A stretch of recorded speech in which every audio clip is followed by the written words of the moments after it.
Hey cookers, you know some foods that you cook do more than just fill you up. They make you feel comfortable, they make you feel at home. I mean, that's why we call it comfort food, right? So today I'm making smothered chicken, and the smothered chicken just really makes me feel at home. We're cooking with Jill. Welcome to my kitchen. So today I'm making smothered chicken, and I'm gonna do something a little different. I'm actually gonna make it in the Ninja Wok. And you're going like, Jill, why are you making smothered chicken in a Ninja Wok? I'll explain, okay? You can use a skillet, cast iron skillet, or whatever you like. I like using my wok. So first, let me start with the seasonings. This is a tablespoon of salt, and then some little black pepper here. We're gonna put in a couple of teaspoons of black pepper, and then garlic powder.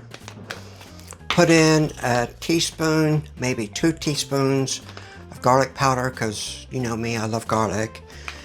And then we're going to put in a teaspoon of onion powder. And this is Bell's Poultry Seasoning. I really like Bell's Poultry Seasoning. Karen turned me on to this.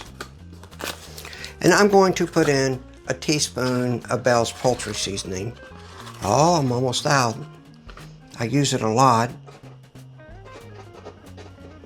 You want to mix this thoroughly. I prefer to mix my spices and seasonings beforehand so that they go on the chicken smoothly and evenly, okay? So there are the spices. Okay, I've got my pan, the wok. It could be a cast iron skillet. It could be any kind of pan that you want. And I've got it heating up. This is about 2 tablespoons of butter. You want to put this butter in here, and we're just going to brown this chicken in that butter. So let's prepare the chicken. I like to trim the excess skin off the chicken. When they process this stuff at the plant, they leave all this excess skin on here, so they can charge you more for the chicken. Now, if you want to leave the skin on here, hey, that's fine. I like the chicken skin myself, but sometimes too much chicken skin is just too much chicken skin. I'm just going to take this and just sprinkle this seasoning right over the top of this chicken like that. You just want a nice, even coating. Just like that. So that butter is melted, and I'm just going to put this chicken in, skin side down. Now, I like using this wok for a few reasons. One, it helps concentrate the heat right here on the chicken, and then it has high sides. So I can put my vegetables in here and my gravy, which will be, you know, my cream of mushroom soup and my half and half in here. And it makes it so that the chicken actually gets smothered. And then finally, it's also oven safe. So this wok is rated at 550 degrees. I've got my oven preheated to 325, and it's going to go straight in there. And then also, it's got 2 handles on it, so when I take it out, I can use 2 hands and take it out. Where if I was using a casserole dish, it can be a little awkward picking up a casserole dish and so forth. So this wok has its advantages to it. So now, I'm just going to take more of this seasoning and just sprinkle it on this chicken while it's in the pan. So any sort of seasoning that falls off the chicken or misses the chicken actually goes down into the butter, and it's going to season everything else, which is just going to make it better, right? All right, so I'm going to let this brown, and it needs to brown very well. So I'll be back in a minute. While that chicken is browning, I'm going to dice up some onion. I'm going to dice some celery. And I'm going to slice up some carrots. And I got these beautiful pre-sliced mushrooms from Aldi's. They'll just go in there as well. When the onions began to be a little bit translucent, and also you can tell that the celery and carrots are starting to cook a bit, then I'm going to add my Campbell's Cream of Mushroom soup. Now, you could use any cream of mushroom soup, but I find Campbell's works the best. It just has a better flavor. When the vegetables are just about ready, I'll add a tablespoon of minced garlic. We just want this garlic to get up the heat and start releasing some of its flavor. After I've added the cream of mushroom soup, I'm going to add a can full of half and half. Now you can use milk and it'll be just fine, but I prefer to use half and half so that it gives it this nice, richer, creamier flavor, but milk will do just fine. After I have my half and half and my cream of mushroom soup, I'm going to put a tablespoon of chicken bouillon. This is powdered Norris chicken bouillon. And just give it a nice, richer chicken flavor. Before you start chopping your vegetables, you want to make sure your knife is nice and sharp. And these Ninja NeverDull knives, keep your knives nice and sharp. I'll put a link to the video for the sharpening process up in the corner here.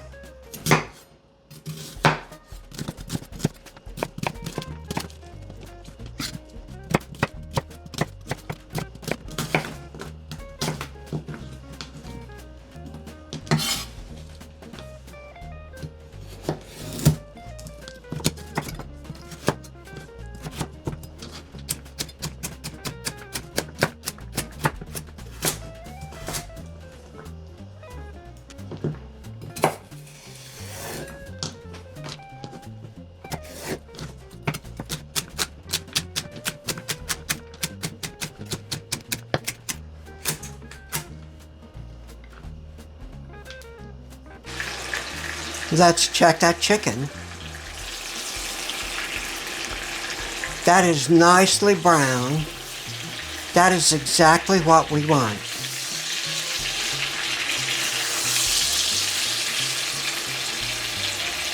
Absolutely beautiful. Now I'm going to add the vegetables.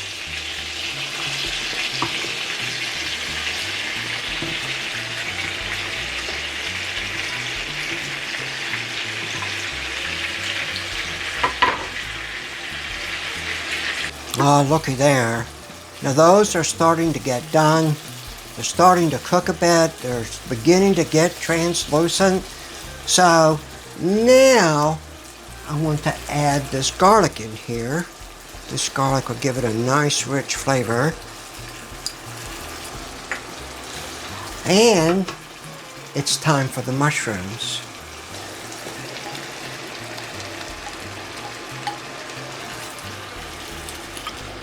There we go.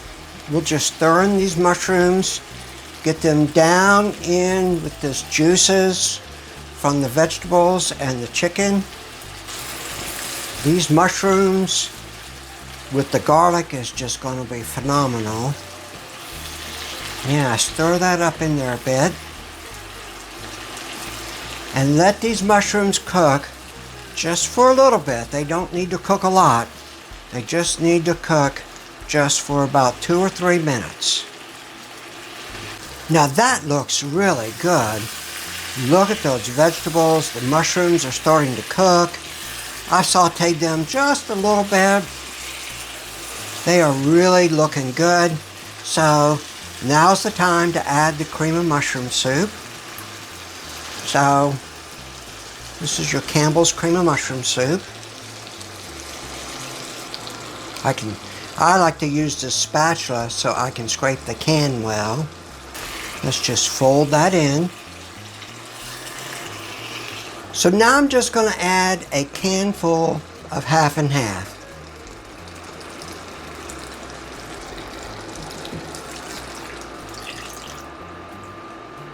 And I'm going to add this chicken bouillon in here.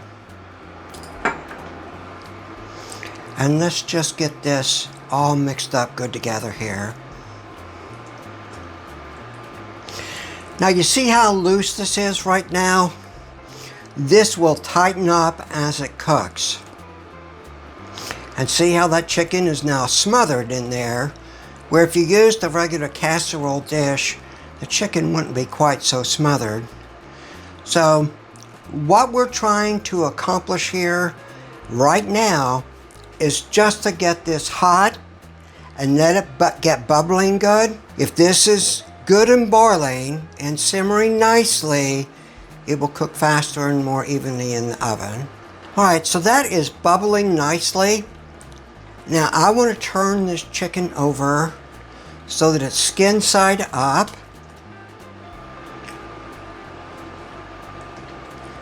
Like that. But what I like to do is get some of the mushrooms and vegetables right on top of the chicken.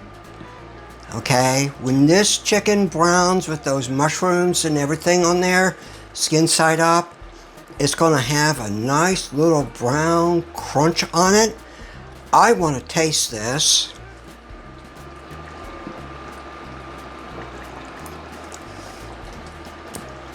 That is absolutely delicious. You've got the creamy cream of mushroom soup in the half and half, the rich mushrooms, and then the poultry seasoning in there with all those vegetables.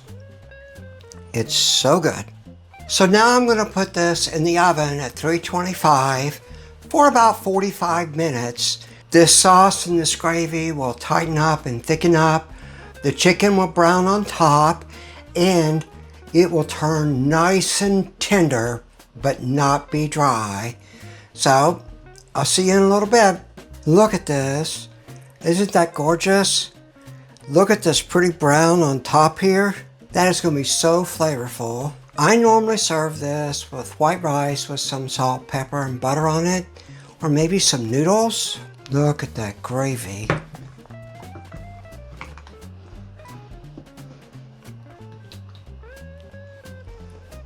That is just absolutely gorgeous. You got that nice golden brown on top.